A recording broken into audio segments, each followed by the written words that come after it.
మానవుని మానసిక ప్రశాంతతకు ఆధ్యాత్మిక చింతన అవసరమని ప్రముఖ వైద్యురాలు మంజుల అభిప్రాయం వ్యక్తం చేశారు. శ్రీకాకుళం జిల్లా పలాస శివాజీనగర్లోని షిరిడీ సాయి ధ్యాన మందిర 2025 నూతన సంవత్సర క్యాలెండర్ను గురువారం ముందస్తుగా ఆవిష్కరించారు.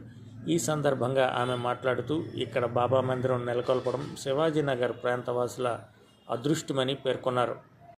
మందిరం ఏర్పాటు చేసినప్పటి నుంచి నిత్యాన్నదానంతో పాటు షిరిడీలో చేసే విధంగా ప్రతి కార్యక్రమాన్ని ఇక్కడ నిర్వహించడం ఆనందంగా ఉందన్నారు. ఆలయ ధర్మకర్త దువ్వాడ శ్రీధర్ అలియాస్ బాబా మాట్లాడుతూ, ఎంతోమంది అభాగ్యులకు ఈ మందిరం అండగా నిలిచిందని గుర్తు చేశారు. సాయినాథుని సూత్రాలను ప్రజల్లోకి తీసుకెళ్లడమే కాకుండా నిత్యాన్నదానం చేస్తూ ఎంతోమంది ఆకలి బాధలను తీరుస్తుందన్నారు.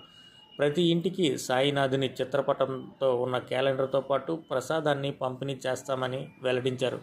అంతకుముందు ఆలయ ప్రధాన అర్చకుడు ధర్మపురి వాయునందన శర్మ ఆధ్వర్యంలో సాయినాథునికి ప్రత్యేక పూజా కార్యక్రమాలు, అర్చనలు, అభిషేకాదులు నిర్వహించారు.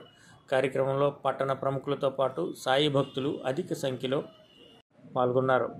అందరికీ కోరుకున్నది, నేటి బిజీ జీవితంలో డాక్టర్లు మీకు అందరికీ తెలిసిందే, అందరూ ఇప్పుడు వాట్సాప్లో న్యూస్ పేపర్లో చదువుతున్నాం.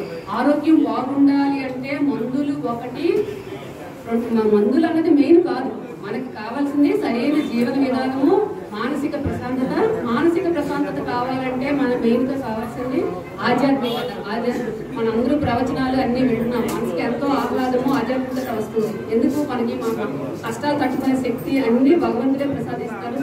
ఈ యొక్క ఆలయాన్ని బాబా గారి ఆశీస్సులు అందరూ అందుకుంటూ అందరూ చల్లగా ఉండాలని కోరుకుంటున్నాను. ఫిబ్రవరి 25న కొన్ని వేల మంది భక్తుల సమక్షంలో ఈ ఆలయాన్ని ప్రారంభించడం జరిగింది. నాటి నుండి ప్రతి సంవత్సరం బాబా గారి క్యాలెండర్ పలాస పరిసర ప్రాంత ప్రజలందరికీ కూడా వెళ్తుంది. అలాగే ఈ సంవత్సరం కూడా పలాస కాశీబుగ్గ మున్సిపాలిటీ, పలాస మండలం, మొత్తం ఈ 4 పలాస పరిసర ప్రాంతాల ప్రతి ఇంటికి కూడా బాబా గారి క్యాలెండర్, అలాగే ఆయన ప్రసాదం, ఈ కార్యక్రమాలన్నీ కూడా ఈ రోజు మొదలవుతాయి. వీటన్నింటిలో కూడా భక్తులందరూ సహకరించి ప్రతి సంవత్సరం ఇలాగే కొనసాగేలా మీ ఆశీస్సులు అన్ని మీ అందరి దీవెనలు మాకు ఉండాలని కోరుకుంటూ ఈ చక్కటి అవకాశం ఇచ్చినటువంటి సాయిబాబా మీ అందరికీ కూడా